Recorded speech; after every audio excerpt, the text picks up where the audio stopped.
Hello and welcome to the White Collar Fitness Radio, the ultimate podcast for professionals striving to achieve optimal performance in today's fast-paced age. I'm your host, Bruno Dalladoni, online body transformation specialist and founder of the Health Coach Fitness. I'm here to help you optimize your health and fitness, even if you're short on time.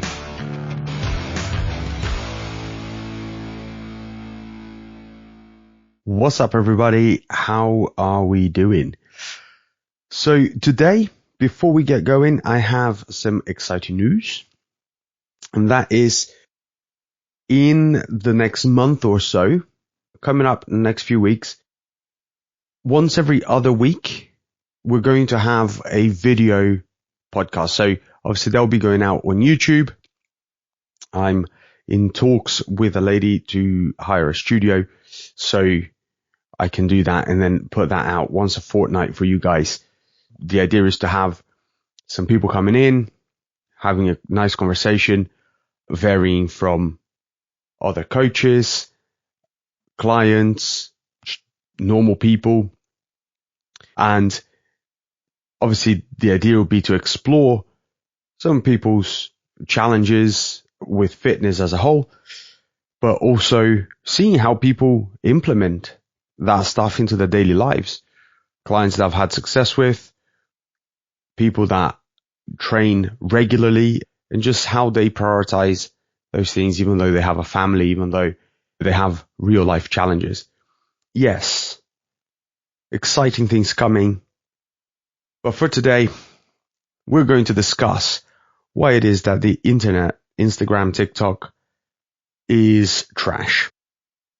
A lot of people you see online, and I've been seeing this quite a lot recently, hence why I'm talking about it, they have a, let's say, a genetic predisposition to looking a certain way.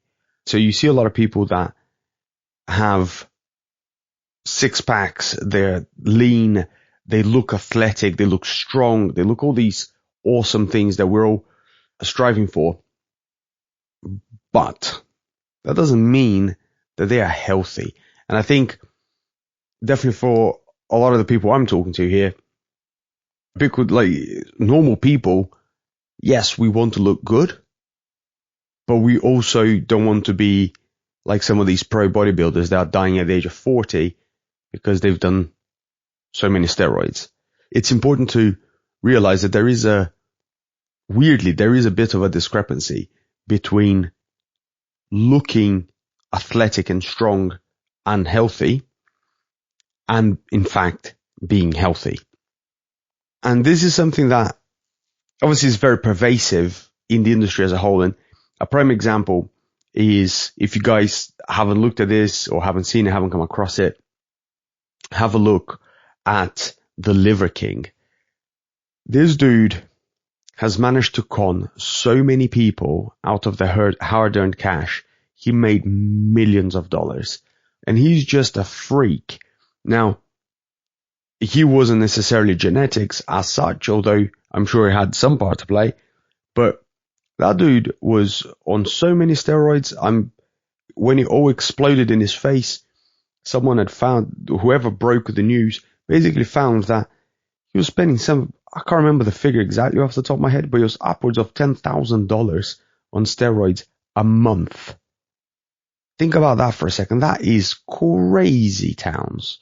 It's really important to realize that a lot of the people preaching stuff, they're not preaching from a place of knowing. They're not preaching from a place of doing the thing themselves.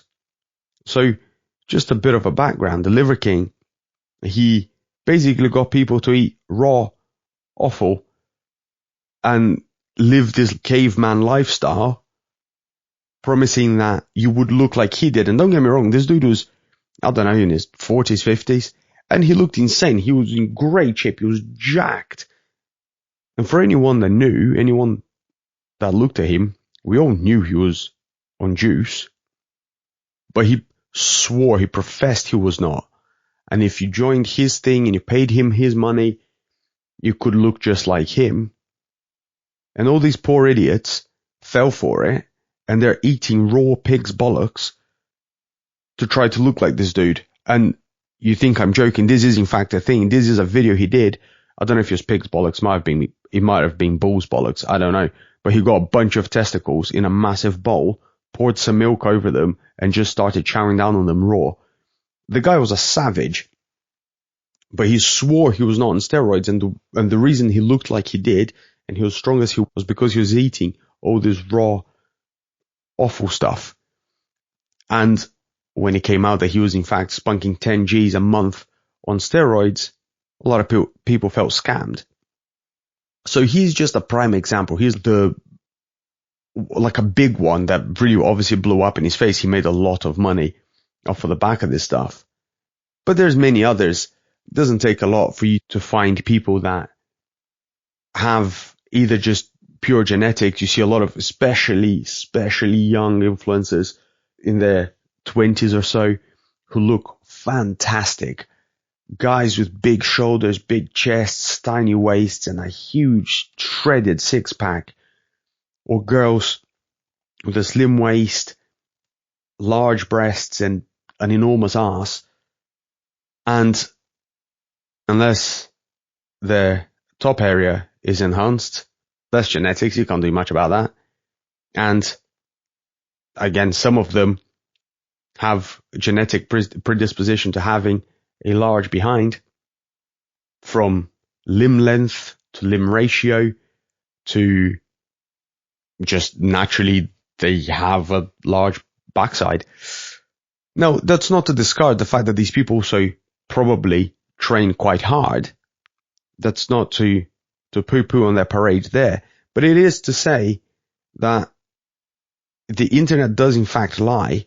And I personally know many personal trainers who will sell themselves as transformation coaches, as they'll get you in the best shape of your life, but they've been PTing for 5 minutes and they've grown up with a six-pack, with huge pecs, massive shoulders.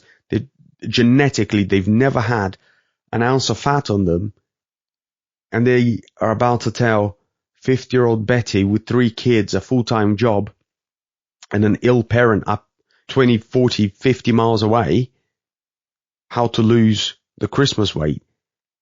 It ain't that simple. You know, it's just be aware. And the other thing too, right, is like going back to the Liver Kings, like with the amount of steroids he was doing, I don't know how genuinely healthy he was. Now, he looked in fantastic shape, but there is a real skewed perception of what healthy is and how you look when you in fact are healthy. There's like this weird perception. I'll give you an example. You see a lot of girls who are really lean. Girls, for example, that are going to do bikini shows on stage, bodybuilding type stuff.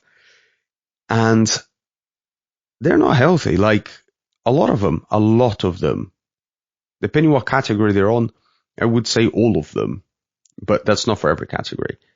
But the vast majority of them aren't having periods. They're too lean. That like the female body requires some body fat, and they've gone past the point where they're healthy. For guys, you're not getting a boner. That's not happening. You're too lean. Your body's like, what is happening? I don't know. You're tired, you're fatigued, you're hungry, you're irritable, you're cold. All these things, you look great, but they aren't sustainable. And so it's important to realize that there is a huge discrepancy with the stuff you see online or in fitness magazines or in films, and juxtapose that with what healthy actually is in real terms. There's also, I think it's important to note here, like at this point, that there are a lot of people in the fitness industry who go very seamlessly from having eating disorders into, say, bodybuilding, or they get a bit more obsessed with weight training and so on. Things that we traditionally look upon as healthy, as positive, but healthy, there's also, but positive is a bit of a lens we look at it through, right? What I mean by that is, if you look yourself in the mirror and you have a bit of body dysmorphia, and listen, in the fitness industry, most people have a bit of body dysmorphia. Now, not severe and not clinical and not diagnosed, and I'm not saying any of that. But most of us will look in the mirror and be like, oh, that could be better. Should work on that. Now, in reality, you're in pretty good nick overall. But most of us will be like, that could be better. Not happy with this. Change that. It's a constant.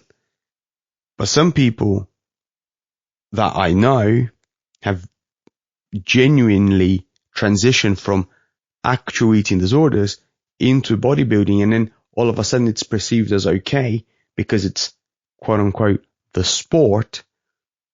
But is it? Or are you just swapping one vice for another and you're not actually dealing with the problem that is feeding those vices, the root cause of that problem? I know a coach who trained a girl, so it's a couple of steps removed, I suppose, but I personally know the coach who trained this girl who was severely anorexic. And now she is a bodybuilder on steroids, like she's an actual lump. And I mean that in a positive, you've grown a lot of muscle tissue kind of sense. She's a unit. But it does beg the question, have you dealt with the root cause? And a lot of people can hide behind the guise of discipline and dedication and these different things to actually hide their disorders. So again, and the reason I bring this up, and obviously it's a sensitive topic, but the reason I bring this up is because, again, a lot of the people that you see on the internet, you never really know what's happening in their life. And just because people look great, and listen, physique sells, right? This is a thing. Like, you look at someone who looks fantastic, you instantly, like, you can't help it. It's almost subconscious. You instantly trust them more on what they're saying about fitness because, well, obviously they know what they're doing. They look great, so why wouldn't they know? But it's never that simple. It's also important to realize that a lot of people who they either are on steroids and telling you things, or they are genetically predisposed to looking fantastic and they're telling you things, or they have some form of disorder or dysmorphia and they're telling you things. People these days talk a lot about unconscious bias, right? And it's very much the experience they've had colors their advice and their judgment. Now, I'm not singling anyone out specifically, aside from obviously the Liver King. He was an idiot. But it's important to realize that this stuff seeps through what people are saying to you. Even myself, don't take what I'm saying for granted. Go and do your own research. It's important. It's important that you are informed. But it's most important that you realize that what people tell you is colored by their own biases and their own experiences. And it might not necessarily be as applicable to you as you think it is, because those people are dealing with in their personal lives might actually be worlds apart to what you're dealing with in yours. So, what should you take away from this waffle? First of all, look for people that are prioritizing health, not just looking in incredible shape. Looking great should be a byproduct of healthy, balanced habits that also take into account your mental state, your stress levels, your life balance, not just in terms of work-life balance, but in terms of your home life balance. If you've got 4 kids screaming about, maybe you can't dedicate 2 hours in the gym. So look for people that match your values above all.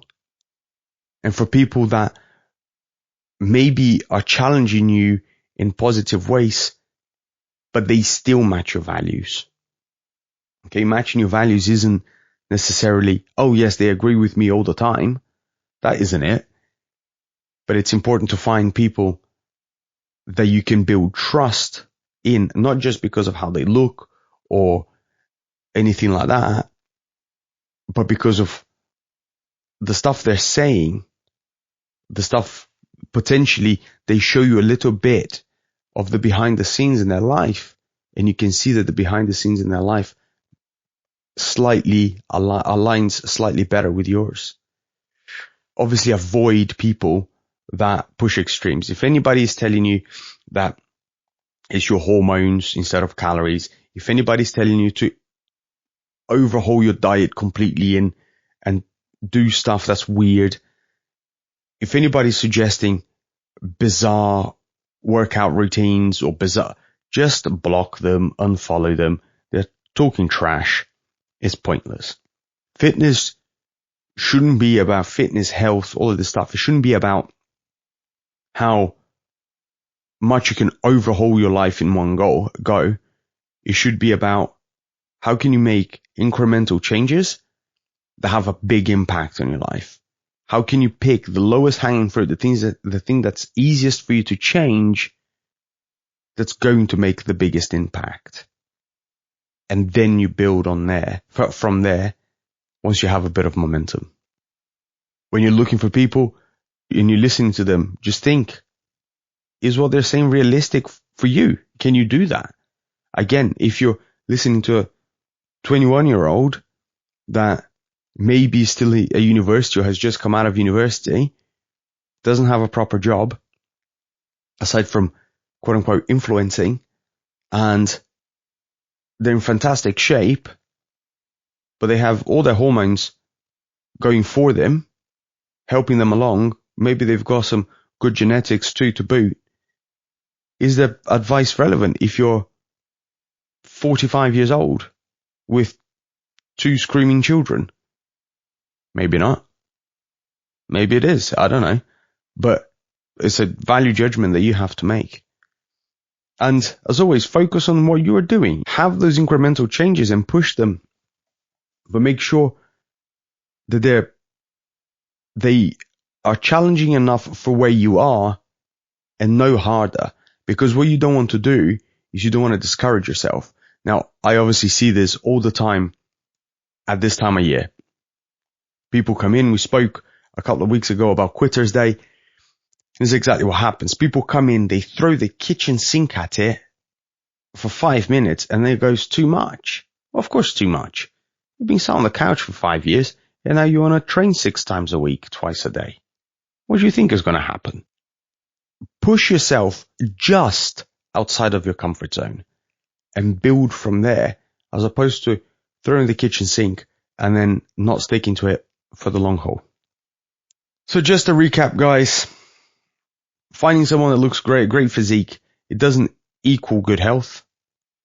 And just filter out the people you're following to make sure that they match your values, as opposed to you just follow them because they look great and their advice isn't in fact relevant to you at all. If you ever feel overwhelmed or confused by advice you've seen and you're not entirely sure what to make of it, send them over to me on Instagram at Bruno Dalladoni. And of course, I will be more than happy to answer your questions and to help you guys out. As always, like, share, subscribe, send to your friends, and I'll see you guys next time.